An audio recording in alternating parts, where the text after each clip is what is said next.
ఎక్కువ మంది యూఎస్‌కి రావటం అనేది ఈ మధ్యన స్టూడెంట్స్ వస్తున్నారు. తెలుగు స్టేట్స్ నుంచి మనకి యూఎస్ వస్తున్నారు. యూఎస్ వచ్చి వీళ్ళందరి టార్గెట్ ఏంటంటే ఎంఎస్ డిగ్రీ చేయటము. స్టూడెంట్ గా అమెరికా వస్తున్నాను, నా యొక్క పర్పస్ ఆఫ్ విజిట్ ఏంటంటే చదువుకోవటం కోసం మాత్రమే. చాలా మంది ఈ గ్యాస్ స్టేషన్లోనో లేకపోతే మోటల్స్ లోనో హోటల్స్ లోనో ఇక్కడ ఇవంతా కూడా ఇల్లీగల్ గా పనిచేయటమే. ఖచ్చితంగా పొరపాటున కనుక ఎక్కడన్నా పట్టుబడ్డారో అనుకోండి, ఇండియా లాగా కాదు కదా, ఇక్కడ తాగి డ్రైవ్ చేయడం ఏంటి అసలు? ఫస్ట్ ఆఫ్ ఆల్ ఇవన్నీ ఏం జరుగుతుంటే మన ఎవరు పట్టించుకోరు అని చెప్పేసి కొన్ని వందల వేల మంది జరుగుతున్నాయి కదా, మనము చేస్తున్నాం. ప్రతి పేరెంట్కి వాళ్ళ పిల్లవాడు అమెరికా వెళ్ళిన తర్వాత వాళ్ళు చేసే పనులని వాళ్ళకి తెలుసు. కానీ ఏంటంటే నమస్తే, welcome to Swarna talks in USA. ఎంత చదువుకుంటే అంత బాగుపడతాం అనేది చిన్నప్పుడు మాట అయితే, ఎంత దూరం వెళ్తే అంత గొప్పవాడి అవుతాం అనే మాట అంటున్నారు ఈ రోజుల్లో. అమెరికాలో ఎంఎస్ చేయడం కరెక్టేనా? విద్యార్థులు అమెరికాలో పార్ట్ టైం జాబ్ చేయడం లీగల్ ఆర్ ఇల్లీగల్? అమెరికాలో ఇండియన్ స్టూడెంట్స్ ఎదుర్కొంటున్న సమస్యలు ఏమిటి? అమెరికాలో ఉండాలంటే ఏ రూల్స్ పాటించడం తప్పనిసరి? అమెరికాలో ఇండియన్ స్టూడెంట్స్తో పాటు పోటీ పడుతున్న విద్యార్థులు ఎవరు? మనలోని అవేర్నెస్ ని కూడా పెంచడానికి కోసం, అలానే సజెషన్స్ ని ఇవ్వడానికి కోసం మన ముందుకు వచ్చారండి data scientist and educationalist Venkat Ikkurthi గారు మనతో ఉన్నారు. So let's welcome him. నమస్తే వెంకట్ గారు. నమస్తే అండి. వెల్కమ్ టు అవర్ షో అండి. థ్యాంక్ యూ అండి, thank you for coming. So Venkat గారు, ఎక్కువ మంది యూఎస్ కి రావటం అనేది ఈ మధ్యన స్టూడెంట్స్ వస్తున్నారు. చాలా మంది ఎక్కడ చూసినా మనం వింటున్నాం, తెలుస్తున్న విషయం. అది వాళ్ళకి ఫ్యూచర్ ఎలా ఉంటుంది ఇక్కడ? అంటే ఇక్కడ 2-3 ఇష్యూస్ మనం టచ్ చేయాలండి. ఒకటి ఏంటంటే ఈ వచ్చేటువంటి పిల్లలు అందరూ కూడా ఎందుకు వస్తున్నారు? ఫస్ట్ క్వశ్చన్ ఒకటి ఏంటంటే వాళ్ళు ఇక్కడ మాస్టర్స్ డిగ్రీ చేయటం కోసం వస్తున్నారు అనుకున్నప్పుడు, ఇప్పుడు 2005, 2007, ఈవెన్ 2010 వరకు వచ్చేటువంటి వాళ్ళ పరిస్థితి వేరుగా ఉంటుంది. అప్పుడు జిఆర్ఈ ఎగ్జామ్ రాసి, టోఫెల్ రాసి, అప్పుడు ఉన్నటువంటి సిచ్యువేషన్ ఈజ్ టోటలీ డిఫరెంట్. ఇప్పుడు గత కొద్ది సంవత్సరాలుగా ఆల్మోస్ట్ లైక్ 200,000 స్టూడెంట్స్ మన ఇండియా నుంచి, పర్టికులర్లీ తెలుగు స్టేట్స్ నుంచి మనకి యుఎస్ వస్తున్నారు. యుఎస్ వచ్చి వీళ్ళందరి టార్గెట్ ఏంటంటే ఎంఎస్ డిగ్రీ చేయటము. ఎంఎస్ డిగ్రీ చేయడం అనేది ఇస్ గుడ్. అమెరికా రావడం అనేటువంటిది వాళ్ళ జీవితంలో వాళ్ళు తీసుకునేటువంటి రైట్ డెసిషన్స్ లో ఫస్ట్ ఉంటుంది డెఫినెట్ గా. కాకపోతే ఇక్కడ ప్రాబ్లం ఏంటంటే వాళ్ళు వచ్చిన తర్వాత ఇక్కడ ఉన్నటువంటి కాంపిటీషన్ ని వాళ్ళు తట్టుకునేంత స్కిల్స్ వాళ్ళలో ఉన్నాయా లేవా అనేటువంటిది ఒకటి. ఇవాళ ఏం జరుగుతోంది అంటే ప్రతి పేరెంట్ కూడా ఏమనుకుంటున్నారు అంటే మా పిల్లలు అమెరికా పంపించేద్దాము, లేకపోతే అమెరికా పంపించేసి అక్కడ సెటిల్ అయిపోతారు అనే ఉద్దేశంతో వాళ్ళు పంపించేస్తున్నారు. కానీ ఈ అమెరికా లాంటి దేశంలో, అంటే టెక్నాలజీ బేస్డ్ కంట్రీలో కాంపిటేటివ్ స్పిరిట్ అనేటువంటిది చాలా చాలా ఎక్కువగా ఉంటుంది ఫస్ట్ ఆఫ్ ఆల్. సో ఇప్పుడు ఇంతమంది స్టూడెంట్స్ వస్తున్నారు కదా, వచ్చినటువంటి వాళ్ళందరికీ ఉద్యోగాలు దొరుకుతున్నాయా? First question. ఉద్యోగాలు అందరికీ దొరకట్లేదు, 100% దొరకట్లేదు. దొరికినటువంటి వాళ్ళు ఏం చేస్తున్నారు అనేటువంటిది ఒకటి. ఇక్కడ ఈ అమెరికాలో లాంగ్ టర్మ్ గా ఆలోచించినప్పుడు ఏంటంటే ఇల్లీగల్ గా పనిచేయడం అనేటువంటిది చాలా కష్టం. అంటే ఇల్లీగల్ గా పని చేయకూడదు. అంటే ఇల్లీగల్ గా అన్న పదం ఎందుకు వాడుతున్నాను అంటే, అమెరికాకి స్టూడెంట్ అనేటువంటి వాళ్ళు వస్తే వాళ్ళు వారానికి 20 గంటలు మాత్రమే, అది కూడా క్యాంపస్ లో మాత్రమే, ఆన్ క్యాంపస్ లో పనిచేయాలి అంతే. ఇది ఓన్లీ 20 hours మాత్రమే. కానీ మన వాళ్ళు ఇప్పుడు వాళ్ళు ఏం చేస్తున్నారంటే చాలా మంది ఈ గ్యాస్ స్టేషన్లోనో లేకపోతే మోటల్స్ లోనో హోటల్స్ లోనో ఇక్కడ ఇవంతా కూడా ఇల్లీగల్ గా పనిచేయడమే. ఖచ్చితంగా పొరపాటున కనుక ఎక్కడన్నా పట్టుబడ్డారో అనుకోండి, వాళ్ళని డిపోర్ట్ చేయడం జరుగుతుంది. అంటే వాళ్ళకు ఉన్నటువంటి డ్రీమ్స్, అమెరికాలో సెటిల్ అవ్వాలన్నటువంటి డ్రీమ్స్ అన్ని కూడా పోతాయి. ఫస్ట్ ప్రాబ్లం అది ఒకటి. రెండవది, ఇప్పుడు వాళ్ళు వచ్చేటువంటి వాళ్ళు ఎలా ఆలోచిస్తున్నారు? నా దగ్గర చాలా మంది స్టూడెంట్స్ వస్తారు, నేను ఇండియాలో ఉన్నప్పుడు కానీ ఇక్కడ కానీ, అమెరికా రమ్మంటారా ఏమిటి పరిస్థితి అంటారు. నేను ఒకటే చెప్తాను, ఓకే మీరు అమెరికా రావడం అనేటువంటిది రైట్ డెసిషన్, అందుట్లో ఎలాంటి సందేహం లేదు ఫస్ట్ ఆఫ్ ఆల్. కాకపోతే వచ్చేటప్పుడు మీరు ఆలోచించాల్సినవి 2 ఉన్నాయి. ఒకటి, మీ ఫాదర్ కానీ మీ మదర్ కానీ మీ బ్యాంక్ కానీ ఎవరైనా సరే ఒక 40 లక్షల రూపాయలు అప్పిస్తున్నారు మీరు అమెరికా రావడానికి, ఎడ్యుకేషనల్ లోన్. మీరు ఈ 40 లక్షల రూపాయలు తిరిగి వాళ్ళకి ఎలా ఇస్తారో చెప్పండి. మొన్న ఈ మధ్య నేను ఒక ఎస్బీఐ ఒక మేనేజర్తో మాట్లాడితే అతను చెప్తున్నాడు, లాస్ట్ కపుల్ ఆఫ్ ఇయర్స్ నుంచి వాళ్ళు ఇల్లు వేలం వేస్తున్నారట. అంటే లోన్ తీసుకున్న తర్వాత లోన్ కట్టకపోతే ఇల్లు ఆక్షన్కి వెళ్తుంది అనమాట. ఈ ఆక్షన్కి వెళ్ళే హౌసెస్ లో ఆల్మోస్ట్ 90% ఆఫ్ హౌసెస్ ఎవరివి అంటే పిల్లల చదువు కోసం అని అమెరికా వెళ్ళిపోయి వాళ్ళు డబ్బులు కట్టకపోవటం వల్ల చేస్తున్నారు అని చెప్పేసి. అంటే ఇక్కడ ఏం జరుగుతుంది, స్టూడెంట్స్ వాళ్ళు అమెరికా వచ్చేస్తున్నారు, వచ్చిన తర్వాత ఉద్యోగం దొరక్కపోవటము, లేకపోతే ఉద్యోగానికి సరిపోయేటువంటి స్కిల్స్ వాళ్ళకి లేకపోవటంతో అనవసరంగా ఏంటంటే వాళ్ళు సమస్యల్లో ఉండిపోయి వాళ్ళ పేరెంట్స్ని కూడా సమస్యల్లోకి తోసేస్తున్నారు, అంటే నెట్టేస్తున్నారు అనమాట. యాక్చువల్గా సోషల్ ప్రెషర్స్ మీద వాళ్ళని పంపించడం జరుగుతుంది కదండి. మరి వాళ్ళకి ఇప్పుడు ఈ అవేర్నెస్ లేదంటారా ఇండియాలో ఉన్న వాళ్ళకి? అవేర్నెస్ లేదు అని నేను అంటలేదండి. ఎందుకంటే ఇవాళ ఉన్నటువంటి ఈ మీడియా కావచ్చు, యూట్యూబ్లు లేకపోతే ఇలాంటి దానిలో అవేర్నెస్ ఉన్నదే అండి. కాకపోతే ఏమిటంటే కంపారిజన్. వాళ్ళ పిల్లవాడు అమెరికా వెళ్ళిపోయాడు, మన పిల్లవాడు కూడా అమెరికా వెళ్ళిపోవాలి అనేటువంటి భావన. అమెరికా వెళ్ళిన తర్వాత ఏం చేస్తున్నారు అనేటువంటి భావన వాళ్ళు ఆలోచించట్లేదు. రెండవది ఏంటంటే పేరెంట్స్ ఏం చేస్తున్నారు అంటే లోన్ తీసుకోవడము లేకపోతే ఇంకోటి చేసుకుని వాళ్ళని అమెరికా పంపిస్తున్నారు. పంపించిన తర్వాత మనం ఆలోచిద్దాం, అమెరికాలో వాళ్ళు ఉండటానికి ఏదో 4-5 స్టూడెంట్స్ కలిసి ఉన్నారు అనుకుందాం. ఫర్ ఎగ్జాంపుల్ నెలకి ఒక $400-500 వాళ్ళకి అకామిడేషన్ అవుతుంది. ఒక $200 to $300 లైక్ ఒక ఫుడ్ ఎక్స్పెన్సెస్ అవుతాయి. రిమైనింగ్ ఎక్స్పెన్సెస్ ఒక $200 to $300 అవుతాయి. టోటల్గా మొత్తం ఎంత అయింది, ఒక $1,000 వాళ్ళకి పర్ మంత్ ఎక్స్పెన్సెస్ అవుతాయి.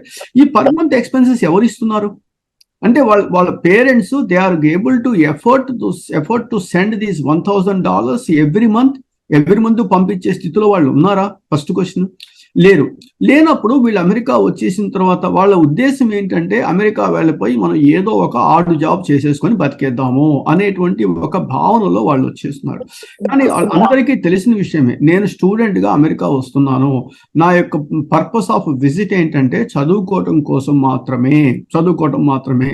కానీ నేను పని చేయకూడదు అన్న విషయం అందరికీ తెలుసు. తెలీదు అనేటువంటి పదం లేదు, తెలిసినా సరే మన ఎవరు పట్టుకోపోయారులే అనేటువంటి ఒకే ఒక్క భావనతో వాళ్ళు ఈ పనులన్నీ చేసేస్తున్నారు. ఇప్పుడు మనం కొన్ని ప్లేసెస్కి వెళ్ళి చూస్తే యూ డోంట్ బిలీవ్ దట్ ఇవాళ కొన్ని క్రైమ్స్ అండి, కొన్ని చోట ఇప్పుడు వీళ్ళని పొడి చేస్తున్నారని దాన్ని రకరకాల న్యూస్ మనం వింటున్నాం. ఇవన్నీ ఎందుకు జరుగుతున్నాయి? ఇప్పుడు మనకు తెలుసు 1975లో లేకపోతే 1990 వరకు ఇప్పటికీ కూడా 45% of doctors from Indian origin. ఇది అమెరికాలో. ఆ డాక్టర్స్కి ఎంత రెస్పెక్ట్ ఇస్తున్నారు అమెరికాలో, అంత రెస్పెక్ట్ ఇస్తున్నారు. ఇప్పుడు ఐటీలో నేను 99లో ఎప్పుడో వచ్చాను. 99లో వచ్చేసి ఇప్పటి వరకు ఎన్ని జాగ్రత్తలు తీసుకొని మనం ఇక్కడ ఉంటాము, ఎందుకంటే అమెరికాలో రూల్స్ పాటించాలి అనేటువంటిది ఒకటి. ఎప్పుడైతే మనం డాక్టర్స్ అమెరికా వాళ్ళ జాబులు తీసుకోలేదు, ఐటీ వాళ్ళు అమెరికా వాళ్ళ జాబులు తీసుకోలేదు. బాగా గుర్తుపెట్టుకోండి, డాక్టర్స్ అమెరికా వాళ్ళ జాబ్స్ అమెరికాలో డాక్టర్స్ లేకపోవడం వల్ల ఇండియా నుంచి వచ్చేస్తున్నారు, వాళ్ళు హెల్ప్ చేస్తున్నారు. ఐటీ వాళ్ళ పరిస్థితి అంటే ఐటీ వాళ్ళు కూడా అమెరికాకి ఐటీ ప్రొఫెషనల్స్ కావాలి కాబట్టి వచ్చేస్తున్నారు. కానీ గత 5-6 years నుంచి ఏం జరుగుతోంది అంటే అమెరికన్స్ యొక్క జాబ్స్ మన వాళ్ళు లాగేసుకుంటున్నారు. ఫస్ట్ ఆఫ్ ఆల్ అంటే ఏ గ్యాస్ స్టేషన్లో పనిచేసే జాబ్స్ కానీ, హోటల్లో పనిచేసే చిన్న జాబ్స్ ఉంటాయి చూసారా, గంటకి $15 లేకపోతే మినిమం పే చేసేటువంటి జాబ్స్ ఇంతకుముందు మన వాళ్ళు ఎవరూ పనిచేయలేదు. 2010 వరకు 2005 వరకు మన వాళ్ళు ఎవ్వరూ కూడా ఇలా హోటల్లోనో మోటల్లోనో పనిచేసేటువంటి వాళ్ళు మీకు ఎక్కడా కనపడరు. కానీ ఇవాళ ఏమైపోయింది, మనం వెళ్ళి చూస్తే మనకు కనపడుతున్నారు. సో ఈ అమెరికన్స్ అంటే అమెరికాలో కొంతమంది చేసేటువంటి ఈ జాబ్స్ని మన వాళ్ళు లాగేసుకోవడం బిగించేశారు. దానివల్ల ఏం జరిగింది, వాళ్ళకి అన్ఎంప్లాయ్మెంట్ పెరిగిపోయినప్పుడు వాళ్ళకి కొంచెము ఇప్పుడు ఫర్ ఎగ్జాంపుల్ తెలుగు రాష్ట్రాలను తీసుకున్నారనుకోండి, తీసుకుంటేనే హైదరాబాద్ అని, తెలంగాణ అని, ఆంధ్ర అని ఇంత వేరియేషన్ చూపించే పరిస్థితి కనపడుతుంది. అలాంటిది ఈ దేశం వచ్చేసి అంటే అమెరికా లాంటి దేశం వచ్చి అమెరికాలో పుట్టి పెరిగినటువంటి వాళ్ళ యొక్క జాబ్స్ మనం లాగేసుకుంటున్నాము అంటే డెఫినెట్గా వాళ్ళ కోపం ఉంటుంది కదా, ఉండదనే పరిస్థితి ఏం కాదు కదా. సో కాబట్టి ఏంటంటే మనం అలాంటి జాబ్స్ చేస్తున్నామని అమెరికా రావట్లేదు. మనం వచ్చింది ఎందుకు, చదువుకోవడం కోసం వచ్చాం. చదువుకున్న తర్వాత మీకు ఓపీటీ స్టేటస్ 3 సంవత్సరాలు ఓపీటీ స్టేటస్ ఇస్తారు ఎస్టీఎంలో వాళ్ళకి. సో 3 సంవత్సరాలు హాయిగా పనిచేసుకోవచ్చు. ఆ తర్వాత H1B ఫైల్ చేస్తారు, ఈ కంపెనీ ఎవరో ఫైల్ చేస్తారు. ఆ తర్వాత ఆటోమేటిక్గా 6 years H1 ఉంటుంది. ఆ తర్వాత గ్రీన్ కార్డు, ఆ తర్వాత సిటిజన్. ఇది ఒక perfect way people go with that. కానీ మనం ఏం చేస్తున్నాం అంటే వచ్చిన రోజు నుంచి I'm very sorry to say that ఏదో ఒక హోటల్లోనో మోటల్లోనో పనిచేస్తూ గంటకి $6 $10 ఎంతో కొంత, I don't know the exact numbers, తీసేసుకొనేసి ఉన్న వాళ్ళ జాబ్స్ మనం ఎందుకు తీసుకోవాలి? మనం అమెరికా వస్తున్నప్పుడు మనం రాసిచ్చినటువంటి పేపర్ మీద ఏం రాసిస్తున్నాం, అమెరికా చదువుకోవడం కోసం వెళ్తున్నాము అని చెప్తున్నాం. కానీ ఇక్కడికి వచ్చి మనం చదువుకుంటున్నామా? చదువుకోవట్లేదు. పోనీ మంచి యూనివర్సిటీకి వెళ్తున్నామా? మంచి యూనివర్సిటీస్కి వెళ్ళటం లేదు. ఆ లిస్ట్ చూసుకునేటట్టయితే ఎక్కడో యూనివర్సిటీ ఏదో ఒక అడ్మిషన్ వస్తుంది, దట్స్ ఫైన్. బట్ వేరేజ్ అయిపోగానే వీళ్ళు కష్టపడుతున్నారా? అసైన్మెంట్స్ సరిగా రాయట్లేదు. లైక్ వీళ్ళంతా వచ్చేసరికి ఏం జరుగుతోంది అంటే 10 మంది స్టూడెంట్స్ కలిసి వెళ్ళిపోయి అక్కడ కాలేజీలకు వెళ్ళిపోయి అక్కడ ఏదో మెస్అప్ అంతా చేసేస్తున్నారు. ఇవన్నీ చేస్తున్నా అంటే అమెరికన్ గవర్నమెంట్కి డబ్బులు కావాలి. ఫర్ ఎగ్జాంపుల్ అమెరికాలో దాదాపుగా ఒక 15,000 యూనివర్సిటీస్ ఉన్నాయి, చిన్న పెద్ద యూనివర్సిటీస్. ప్రతి యూనివర్సిటీలో కొన్ని వందల సీట్లు ఖాళీగానే ఉంటున్నాయి. కాబట్టి ఏంటి, ఇండియా నుంచి చైనా నుంచో కొన్ని వందల వేల మంది స్టూడెంట్స్ రావటం వల్ల ప్రతి స్టూడెంట్ వల్ల ఆల్మోస్ట్ ఒక 25,000, 30,000, $40,000 అమెరికా వాళ్ళకి డబ్బులు వస్తున్నప్పుడు వాళ్ళు ఎందుకు కాదనుకుంటారు? కానీ మనం వచ్చేటప్పుడు మనం ఆలోచించుకోవాలి. అమెరికా వెళ్తున్నాము అంటే ఖచ్చితంగా మనం ఐటీ జాబ్ మంచిగా సెటిల్ అవ్వడం కోసం వెళ్తున్నాము అనే భావన వాళ్ళలో రావాలి. అలాంటి భావన వాళ్ళలో వస్తుందా? ఈ వచ్చేటువంటి వాళ్ళు ఇక్కడ వచ్చిన తర్వాత ఏం జరుగుతుంది? 2 సంవత్సరాలు, వారంలో 1 రోజు 2 రోజులో క్లాసెస్ ఉంటాయి. రిమైనింగ్ 5 days వీళ్ళు ఏం చేస్తున్నారు? అమెరికాలో మనకి ఏ యూనివర్సిటీ క్లాస్ తీసుకున్నా కూడా మాక్సిమం 2 days క్లాసెస్ ఉంటాయి. అది కూడా ఈవినింగ్ 5 తర్వాత 6 తర్వాత ఏదో క్లాసెస్ ఉంటాయి. మిగతావన్నీ ఆన్లైన్లో క్లాసెస్ ఉంటాయి. వీళ్ళు మిగతా 5 days వీళ్ళు ఏం చేస్తున్నారు? టెక్నాలజీని ఇంప్రూవ్ చేసుకుంటున్నారా? కొత్త స్కిల్స్ని డెవలప్ చేసుకుంటున్నారా? అవేమీ చేయట్లేదు. అవేమీ చేయకుండా ఇలాంటి పిచ్చి జాబ్ చేసేసుకుంటూ నెలకి ఎంతో కొంత డబ్బు సంపాదించేసుకుంటూ అదే ప్రపంచం అని చెప్పి అనుకుంటున్నారు. ఇప్పుడు మీరు అడిగిన క్వశ్చన్ ప్రకారం ఇంకో 4 years తర్వాత 5 years తర్వాత చూసుకునేటట్టయితే ఈ ఆర్టిఫిషియల్ ఇంటెలిజెన్స్ కావచ్చు, మెషిన్ లెర్నింగ్ కావచ్చు, ఇలాంటివన్నీ రావటం వల్ల ఏమైపోయింది, రోజుకి జాబ్స్ అనేటువంటివి తగ్గిపోతున్నప్పుడు మన దగ్గర ఎక్స్ట్రాడినరీ స్కిల్స్ ఉంటేనే మనం వాళ్ళతో ఈ ప్రజెంట్ ఉన్నటువంటి కాంపిటేటివ్ వరల్డ్లో మనం సక్సెస్ అవుతాం. మీరు ఇంకొక విషయం ఆలోచించండి. ఇవాళ స్టూడెంట్స్ వస్తున్నారు, వాళ్ళ యొక్క డేట్ ఆఫ్ బర్త్ అంటే ఇయర్ ఎప్పుడు పుట్టారు వాళ్ళు? 96, 97, 98, 99, 2000 ఫర్ ఎగ్జాంపుల్. సో మనకి H1 కమ్యూనిటీ అనేది ఎప్పుడు వచ్చింది? లైక్ 94, 95లో H1 కమ్యూనిటీ వచ్చింది. H1 అంటే వీసా స్టార్ట్ అయింది. ఫస్ట్ లో ఒక 2 to 3 years 65,000 వీసాస్ ఇష్యూ చేశారు. ఆ తర్వాత దాన్ని 3 రెట్లు పెంచారు, అంటే 195,000 వీసాస్ ఇష్యూ చేశారు.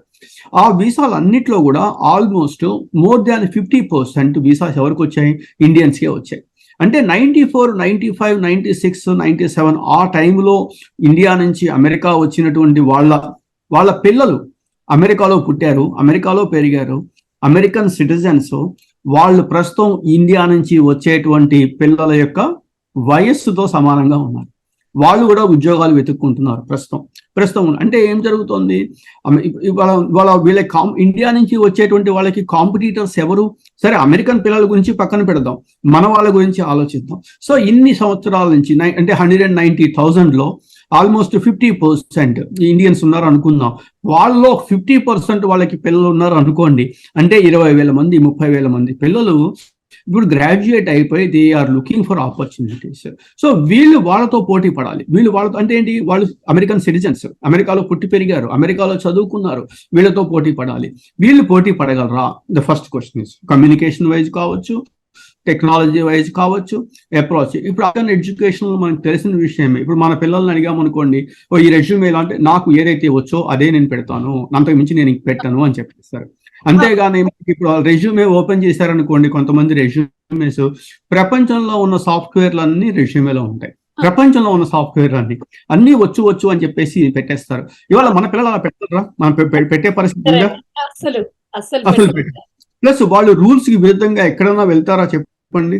రూల్స్ కి విరుద్ధంగా బియాండ్ రూల్ ఉంటుందా? లేదు. సో కాబట్టి ఏమైపోతుంది, వీళ్ళందరితో వాళ్ళు పోటీ పడగలరా? అంటే నేను అమెరికన్ కిడ్స్ గురించి మాట్లాడట్లేదు, మన వాళ్ళ పిల్లల గురించే మాట్లాడుతున్నాం మనం.